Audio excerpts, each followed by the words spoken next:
if you were going to describe your high school career, Ronald, how would you do so? Um, I'll start by saying that, I think I had a great high school career. I think it started, not only off the field. Had a great bunch of guys around me. We talk about the high school days all the time. Obviously, we won 3 state titles. We only lost 2 games. Won a lot of games in a row, and we always talk about what was the best team. Now that you got this whole Bulls thing going on, and I just had some great talent, and I get a lot of credit for a lot of the things that we did, man. But I couldn't be who I am without those guys, man. It started from a young age. We played rec league ball together. We ran, the Crabbers offense. We did the Crabbers shuffle. We developed a relationship off the field that is still strong today. And just like all retired players, the things you remember the most are the things off the field. And I played with a great bunch of guys, man, and some great talent.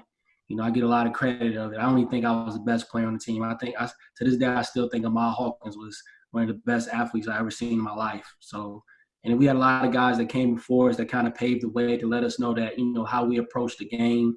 Walter Ford, Fords, Myron Newsom, Shelly Ellis, just a bunch of guys that, that showed us, what we needed to do. And some great coaches, Coach Smith, Coach Mann, Coach Mitchell, Coach Franklin. It was just great all the way around, man. So Coach Gray, taught us a lot of lessons before we even got there in JV. So I think all in all, my experience at Hampton High was great, 4 great years on the field and, on the court.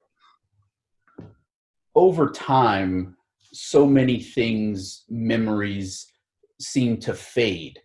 But in a way, Ronald, it almost seems like your legacy, your legend continues to grow. I've been here since the summer of 2016. And to a man, every person that I've talked to about the athletes and the talent that have come out of here says, you're the best to ever come out of here. As the years go on and those YouTube videos continue to pop up, do you ever sit back and think about the incredible stuff, the incredible accolades that people still throw around about you? I mean, if you know me man, I never got caught up in that stuff, man. I think just the way I was raised, man. I'm a very humble guy. I think I approached the game, I approached life the right way. Now I have kids, only time I really start, I want to say feeling myself, I got a 10-year-old son that think he's good. And I gotta, break out the film every now and then. You got NFL players that you kind of gotta, let them know that, you were something at one point in time. But no, man, like, when you in the moment, and I came from, I wouldn't say I came from nothing, man, but when you grow up kind of like I did, and you strive to be, in the NFL, and you do whatever it takes to get there. That was just something that I had to do to get to where I was going, and the work that we had to put in to get to where we were, was still unfinished. I feel like everything happened for a reason. I felt like the high school was a platform to where I am now. But it was a lot of hard work to go in there. And me personally, like I said, I get a lot of credit and for what we did. And sometimes I got to sit back and just really think about, um, I played the game, and I played the game. I was a quarterback. I was a safety. I was a punt returner, and I won't say dominated, but I controlled the game from a lot of different aspects. When you talk about some players, they were good quarterbacks, they were good safeties, they were good wide receivers. I was on the field all the time. And I think that led into some of the hype. Obviously winning, the best player on the team of a winning team, you're going to get a lot of years. And when I stepped on the scene as a freshman, I had a good first game. And, a lot of it goes into that, man.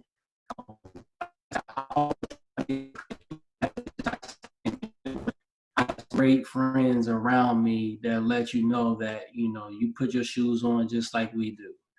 And, I just had a great time, had a lot of fun doing it. And when I sit back and I don't really sit back and think about it or look at it, man, I'm all about going for it. How can I use my experience from high school to college to the pros to help out guys that are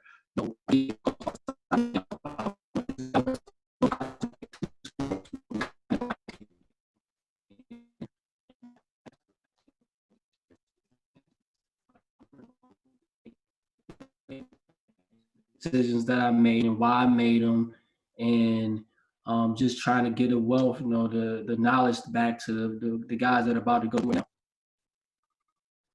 When did you catch the coaching bug? Obviously, the goal was to get to the NFL, and I know at one time the goal was to get to the NBA.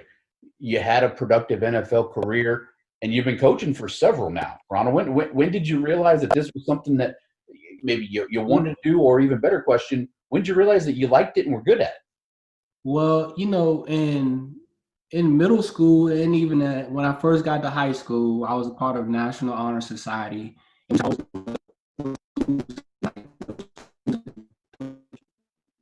And, I always had a passion for helping kids, and I knew I wanted to coach. I wanted to coach high school. So when I went to college, I got a degree to where, in Virginia, when I was coming out, in order to coach at a high school, you had to kind of be a teacher in the school system. So I was, trying to be a math teacher, or I started studying economics and all that good stuff. And so when I was retired, I went to North Carolina, and it was Morrisville Christian Academy. I was athletic director and just starting different programs and all that. And then, I started helping kids, working kids out. And,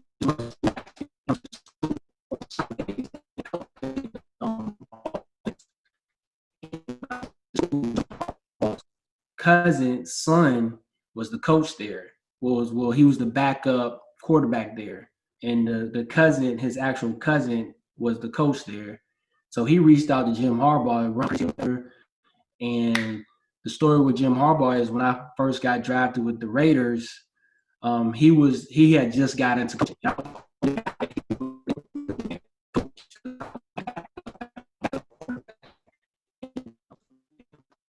relationship. And I ended up moving from quarterback to receiver. And so he left and went to San Diego to college, and then ended up he called me and was like, we got a guy we just drafted. We want to move him from quarterback to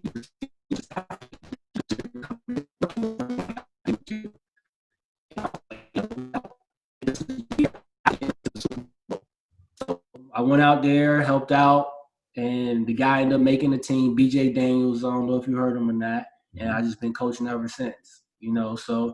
But mine was just like, I love coaching young players, man. I love, not just field and giving them the knowledge on how to win a one-on-one matchup, creating a mindset. I still get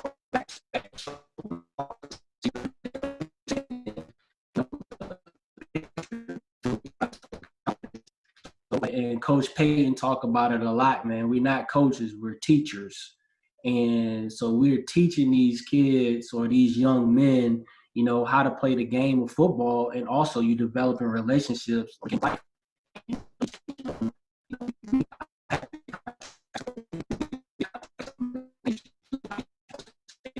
And I have an edge because these guys can look at YouTube and see me on YouTube. They know my story. They know I played. So I got it. And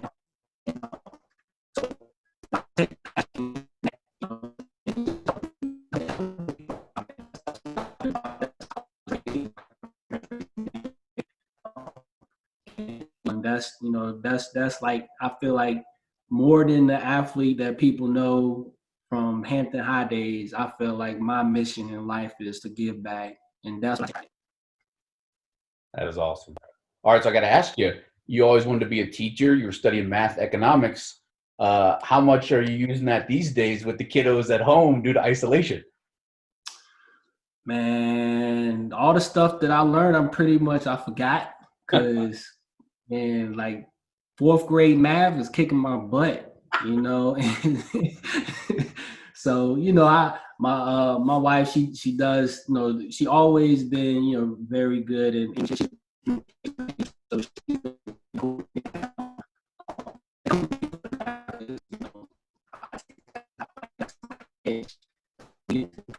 So, I get a good hour in with my youngest, but my boy, he's kind of like me. His attention span is less. And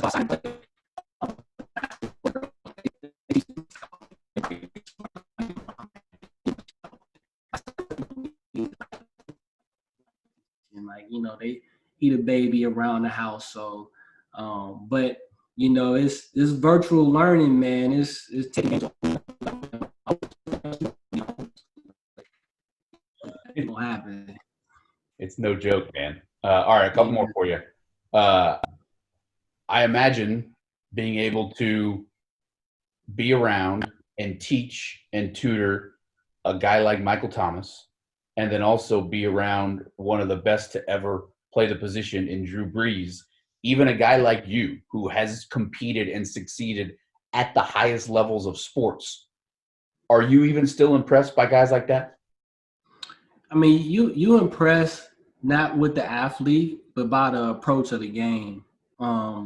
Like a guy like Michael Thomas, they don't do anything if it ain't gonna help them on the football field. I mean, as far as the way they eat, the way they sleep, the way they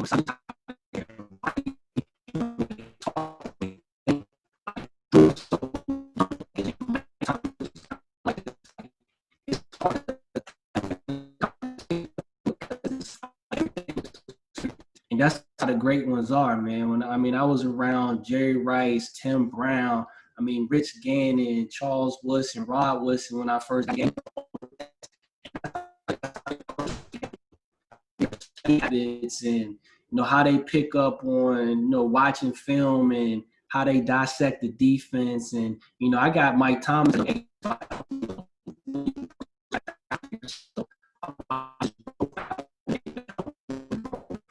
coach him up to where his game now, man, when he leaves from us and he comes back, he's always a better player.